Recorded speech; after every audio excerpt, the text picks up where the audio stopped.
Motoring 2010 on TSN is brought to you by Quaker State, real durable oil, and Michelin, a better way forward.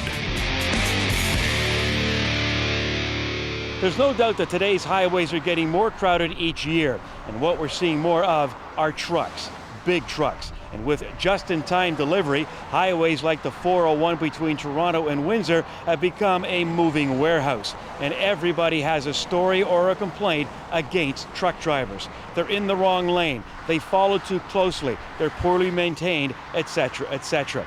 Well, in my days, truck drivers are considered the creme de la creme. They were the pros. Has that changed? Well, this week we're at a truck driving competition where truckers are actually showing off their skills. More on that later, but speaking of skills, I would think for a parent your biggest worry is when your children get their driver's license. Yes, they've earned that piece of paper, but they still don't have the experience. Well, we think we have found a place that gives these young people the opportunity to get that experience, but it's at a very young age.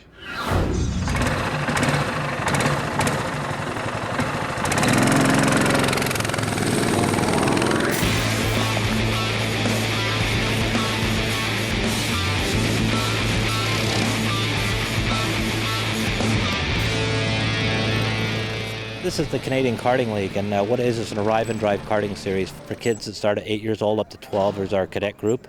13 to 16 is the juniors, 16 and over is the seniors, and then we have the special class 35 and over, which is the masters class. And that's, you see a lot of parents racing with their kids racing in the cadet group.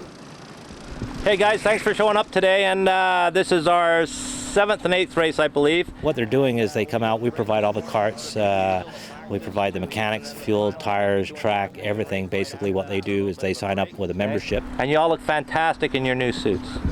It's by far the best way to get involved in motorsport, most cost-effective way to get involved in motorsport. And you can see from you guys being here today, they all have a lot of fun.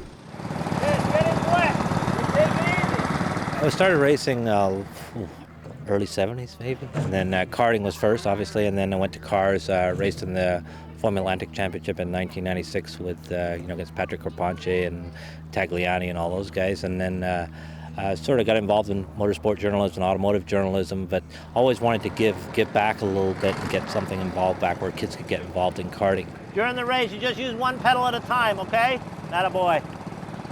What we're really teaching is kids to learn to drive. And not that we want them to become racers. You know, if they become racers, maybe 5% of these even get out of here and get into a racing car. But I guarantee you 99 to 100% are going to end up on the highway. Same thing that happened in a go-kart here happens on a car going a lot faster. And I used the example before is, a guy comes through the corner here too fast, he spins out, he spins into the grass. If he's just turned 16, just got a driver's license, and he does that trying to get off the off-ramp on a highway, there's not going to be any grass to slow him down. It's going to be a big crash and people get hurt. So, giving them the experience here of driving and understanding a motor vehicle better can only help when they get a license. Well, I'm 15 and I just started this year, and I come every single weekend, every Saturday, and I do 2 races. I do the 2 heats in the morning, then the final, and the same in the afternoon, and then I do a practice on Thursday night. It's like my favorite thing in the world to do. I just can't stop thinking about coming to the track and racing. Well, I'm learning lots of car control, and I'm learning when it is the right time to pass or how fast to go, and I'm just learning a lot, and I think when I get my license, I'll be a better driver from this. We all know how difficult it is to go racing, but when you send your 16, 17-year-old out and he's out, for his first night and he's out in your new car, what you want to do is you want to have some confidence he's coming back, in one piece. Russ is a great teacher. He helps me learn how to take corners better, and it's great help because when you're out on the track, it really makes a difference if you know how to turn. And Russ is a great way to show you how to do it properly. Yeah, it's actually a really great adrenaline rush because it's just you and some other guy battling it out, trying to get ahead of each other. It's super fun. They learn how to drive, they learn with brakes, they learn how to steer. They learn how to, not that you need it on the highway, but learn how to pass people. They learn also how to recognize when something's going wrong in front of them, and say, I've seen this before. I know how this movie ends, and off they go, right? I'm 9 years old, and I love doing racing because it's fun. She's only 9 years old. She's got more confidence. How is she taking? I think she had that the day she was born. She's a unique child in the sense that I think, anyways. I don't know all children, but she's very resilient. She's very strong in her own way, and she's get up and goer, ready to go. Here I am. She's learning more than racing. She's making friends. She's learning to talk with people. It's just all been good. Everything that she's done with this, and it's helped her in her schooling and everything because she's getting more confidence to do other things. I'm going to be a race car driver.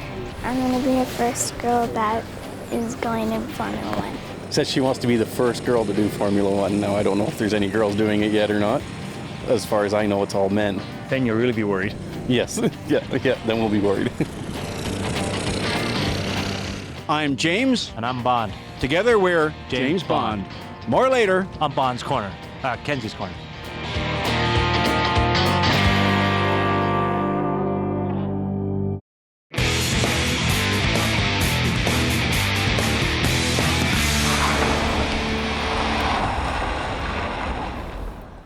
When Acura launched the TSX, it was missing a little something. On this edition of Test Drive, the latest version, it has more than a little of that missing ingredient.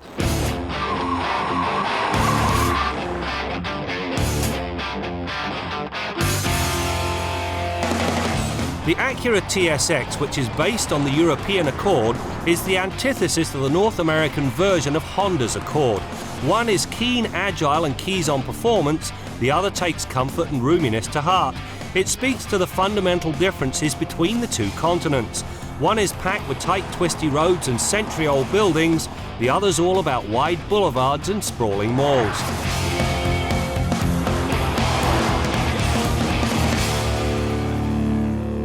The interior of this TSX is best described as conservative. Yes, the materials, especially the soft touch nature of most of the plastics, are very good, and you get all of the content you could possibly want. But the overall execution, a little on the bland side. You can't say that about the seats. These things up front are wonderful. Great base bolstering, and the ones on the backrest, they really do keep you planted when you play. Now, if you happen to have a button fetish, my friends, this car is for you. Along with all of the ones that sit in the center stack, there's no less than 18 functions on the steering wheel if you include the paddle shifters. The ingredient that's been added to the latest TSX is a much-needed infusion of power. Sure, the 201 horsepower four-cylinder engine in the base car made for an entertaining ride, but its oomph was simply not up to the high standards of the rest of the car.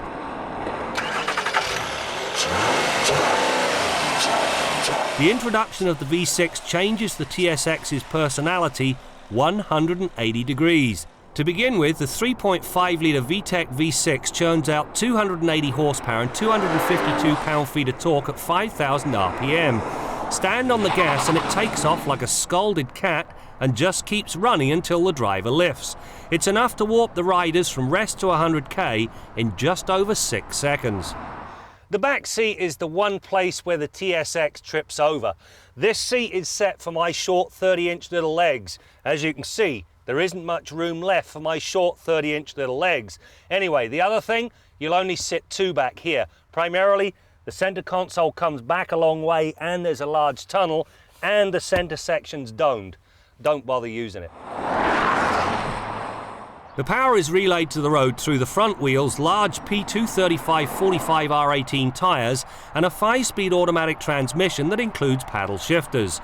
The box sweetens the drive because of its willingness to downshift whenever the driver pours on the coals. If there is a wish, however, it's for a 6th gear.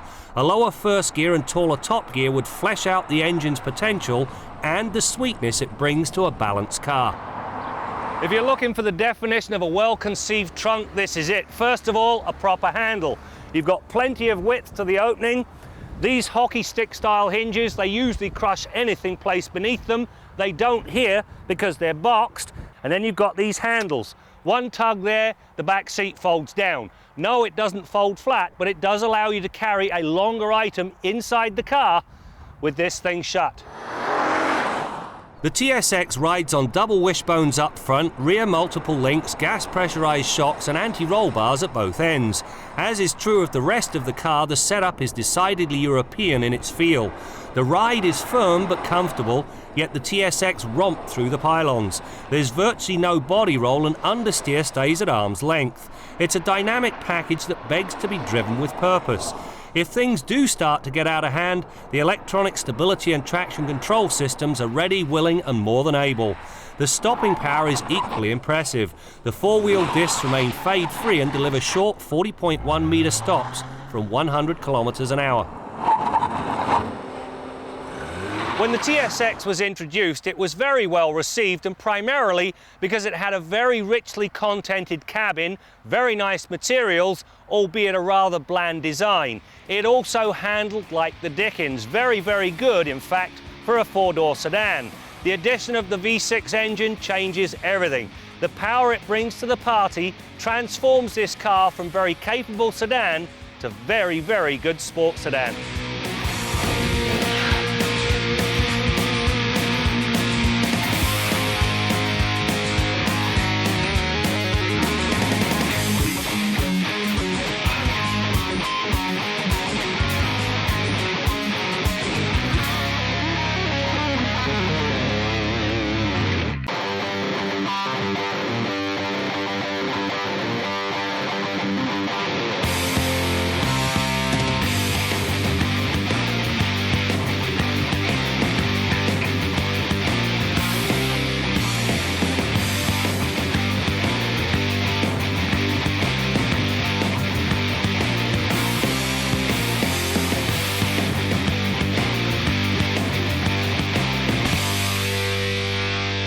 Make sure you check out the Motoring website at motoringtv.com. You can watch any program you may have missed. In fact, how about a trip down memory lane and see what we were driving as far back as 1988. Check out our blog, our photo gallery, and much more. It's all there at motoringtv.com.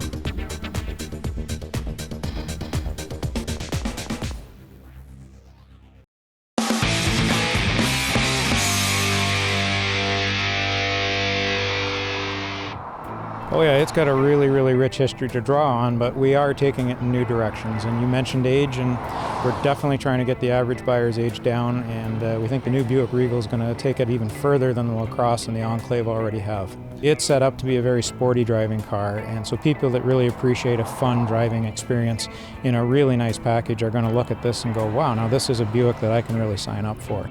We're expecting, young professionals, people with young families, people that, are looking for something that's not a, luxury car, but more of a premium sports car.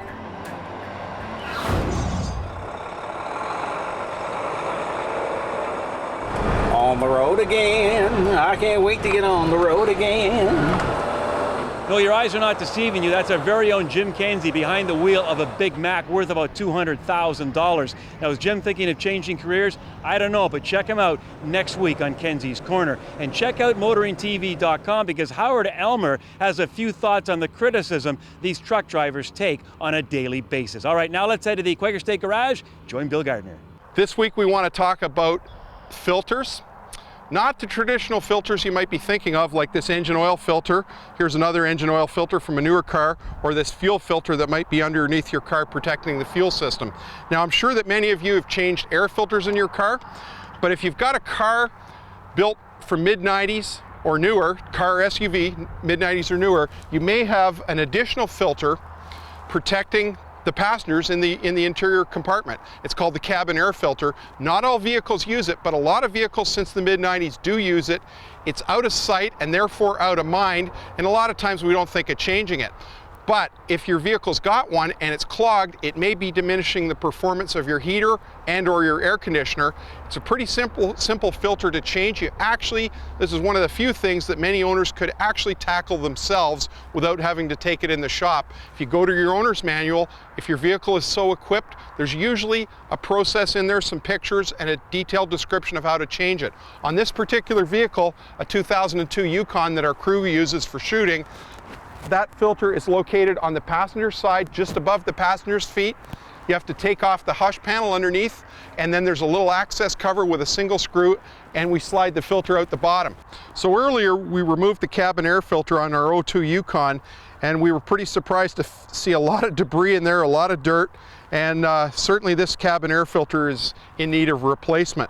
So it's a trip to the auto parts store, buy a new one, wipe out that cavity in there, slide the new one in, put the covers back on, we're back in business. Now in some vehicles, this cabin air filter is located out under the hood on the passenger side of the vehicle. Usually at the base of the wipers, there's a cover or a cowling there, clips or screws, detailed in your owner's manual, usually a simple deal to get off, and then you can access the cabin air filter from under the hood. There's many cars that are that way, some that are inside the interior like this, but if you go through your owner's manual and it shows one of these cabin air filters applying to your vehicle, you should think about changing it at least once in a while. You may get better performance from your heater and air conditioner and less dust and debris on the dash. It's definitely worth the effort. Till next week, I'm Bill Gardner for Motoring 2010.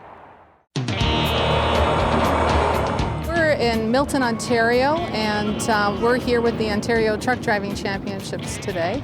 And the Ontario Truck Driving Championship is a skills competition and a forum for the professional truck driver to display his skill set.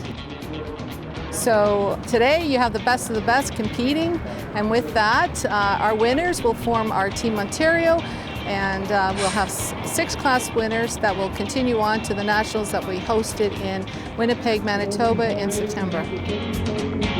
They're showing how precisely they can drive the trucks and how well they react to what the trucks are doing. These are trucks that they have never set foot in before. They don't get a chance to test drive them. So that's the basic, is that they should be able to step into any truck as a professional driver and drive it safely. The obstacles are very tight. They simulate real life situations, maneuvering through parking lots, tight right-hand corners downtown, backing into loading docks gently without damaging freight, damaging equipment, and so on. So this tries to simulate the different situations that a professional driver might find himself in on the road. I've been driving for Pure Letter Courier for 25 years. I drove a school bus for 12 years before that. I just love driving. When my husband and I go away on holidays, we drive. We either get on our motorcycles and drive, or we get into our pickups and drive. But that's what we do. We just love to drive. This is just drivers learning to drive better each time. Yes, there's a lot of competition here, but it's all in good fun. It's just a fantastic time for everybody to come together and learn a little bit more about your own driving. Do you guys get respect? I don't think we get enough respect, no. Some of the car drivers don't understand what a big truck is all about on the road, how much damage it can be done if they make a mistake, things like that. Some people just need to be trained, I guess, and the car drivers need to be better informed about what to do near a truck and how to operate their vehicle. The truck drivers are around you all the time. That old saying, if you've got it, it was brought by a truck. And it wouldn't hurt for the motorist to be a little bit more courteous of that big piece of iron that's sitting behind them. Everybody thinks that they've got a lot of brakes, they can stop faster than the car can. That doesn't work. Practice is real life every day.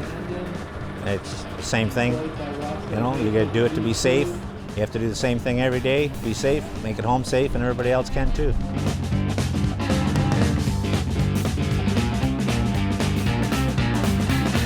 Closed captioning of Motoring 2010 is brought to you by the most fuel-efficient crossover on the highway, the all-new Chevy Equinox.